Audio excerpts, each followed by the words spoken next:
Assalamualaikum warahmatullahi wabarakatuh. Hai semuanya, kami akan menjelaskan tentang eksplanasi yang terdiri dari hujan badai petir, hujan meteor, dan gerhana matahari. Jadi selamat menonton.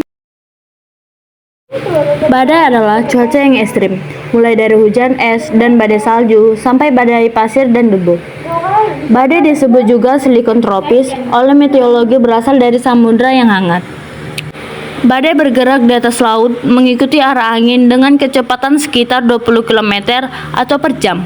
Badai bukan angin ribut biasa, kekuatan anginnya dapat mencabut pohon besar dan akarnya, meruntuhkan jembatan, dan menerbangkan atap bangunan dengan mudah. 3 hal yang paling berbahaya dari badai adalah sambaran petir, banjir bandang, dan badai salju. Badai yang paling merusak adalah badai topan yang dikenal sebagai angin silikon. Penyebab badai adalah tingginya suhu permukaan laut, perubahan di dalam energi atmosfer mengakibatkan petir dan badai. Badai tropis ini berpusat dan bergerak dengan cepat mengelilingi suatu pusat yang sumbernya berada di daerah tropis. Pada saat terjadi angin ribut ini, tekanan udara sangat rendah, disertai angin kencang dan kecepatan biasa mencapai 250 km atau per jam. Hal ini bisa terjadi di Indonesia maupun negara-negara lain. Di dunia ada 3 tempat pusat badai, yaitu di Samudra Atlantik, Samudra Hindia, dan Samudra Pasifik. Badai bisa menyebabkan kerusakan bagi manusia. Kerusakan yang ditimbul oleh badai sangat banyak.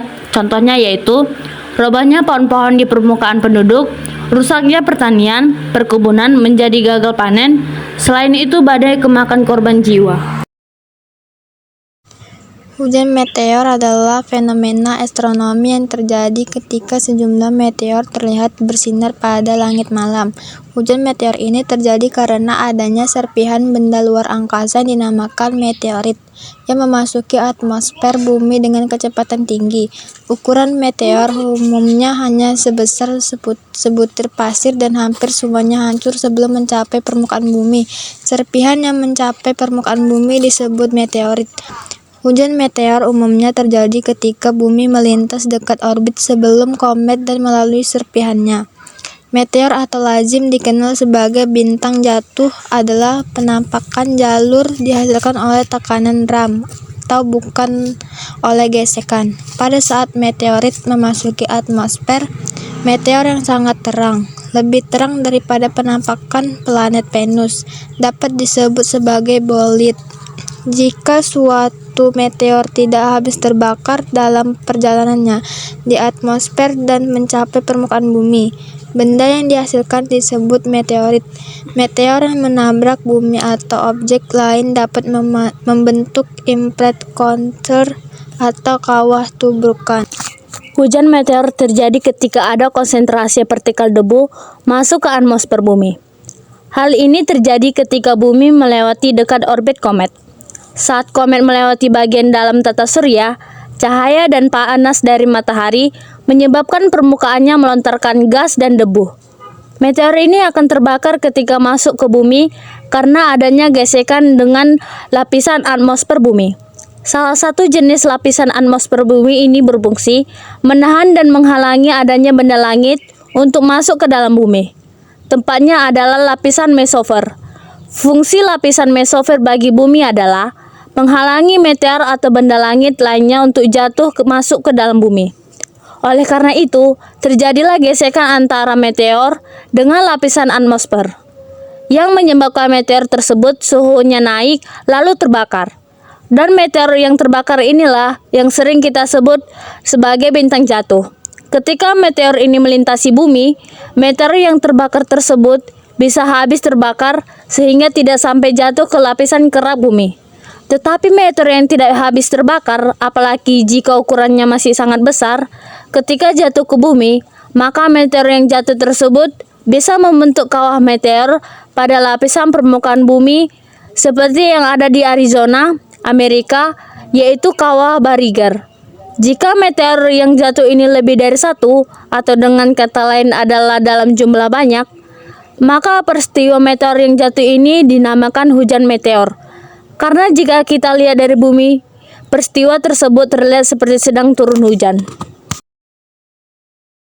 Gerhana matahari merupakan salah satu fenomena alam yang langka karena tidak bisa terjadi setiap saat. Bahkan, gerhana matahari menjadi momen yang dinantikan banyak orang. Mereka rela menunggu gerhana matahari dan ingin menyaksikannya langsung dengan menggunakan kacamata khusus atau teropong khusus.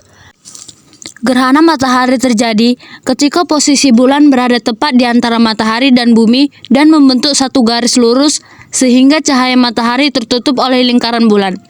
Meski diameter bulan sangat jauh lebih kecil dari matahari, namun jarak bulan ke bumi lebih dekat, maka bulan mampu menutup cahaya matahari selama beberapa saat. Jarak bulan ke bumi sekitar 384.400 km. Sementara jarak matahari ke bumi berkisar kurang lebih jauh 149.680.000 km. Saat tidak disarankan untuk mengamati gerhana matahari secara langsung karena hal ini sangat membahayakan. Retina mata yang terkena radiasi tinggi yang tak kasat mata dari fotosfer matahari bisa membuat retina mata rusak secara permanen. Dampak yang paling parah adalah kebutaan. Oleh karena itu, pengamatan gerhana matahari secara langsung membutuhkan peralatan khusus seperti kacamata atau perlindungan mata yang mampu mengirai radiasi inframerah dari fotosfer matahari. Gerhana matahari berlangsung selama kurang dari 8 menit dan rentan waktu tersebut merupakan waktu terbaik dan aman untuk melakukan pengamatan pada saat gerhana matahari sedang berlangsung. Selebihnya, meski gerhana masih terjadi, namun sinar matahari sudah mulai terlihat dari tepi lingkaran bulan yang perlahan-lahan mulai bergeser karena rotasi bumi sekaligus rotasi bulan, sehingga ketika gerhana telah berlangsung selama hampir 8 menit, maka pengamatan sebaiknya dihentikan karena berisiko merusak retina mata. Gerhana matahari yang terjadi di suatu wilayah akan sangat jauh berbeda dengan yang terjadi di wilayah lain. Tentu saja hal ini berkenan dengan posisi antara matahari, bulan, bumi yang tidak akan pernah sama antara wilayah satu dengan wilayah lainnya. Sehingga bila di daerah A terjadi gerhana matahari total, maka belum tentu di daerah B akan mengalami hal serupa. Bisa jadi di wilayah B hanya akan gerhana matahari cincin. Untuk memahami jenis-jenis gerhana matahari, simak uraian berikut. 1. Gerhana matahari total. Gerhana matahari total terjadi bila ukuran lingkaran bulan yang menutupi lingkaran matahari berukuran sama besar sehingga lingkaran matahari tertutup sempurna pada saat puncak gerhana. Ukuran lingkaran bulan dan matahari ini akan selalu berubah-ubah tergantung posisi dan jarak dari keduanya dengan bumi. 2.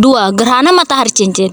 Berbeda dengan gerhana matahari total, gerhana matahari cincin terjadi apabila ukuran lingkaran bulan lebih kecil dari ukuran lingkaran matahari, sehingga pada saat puncak gerhana, lingkaran matahari tidak sepenuhnya tertutup dan terlihat cahaya keemasan mengelilingi lingkaran bulan.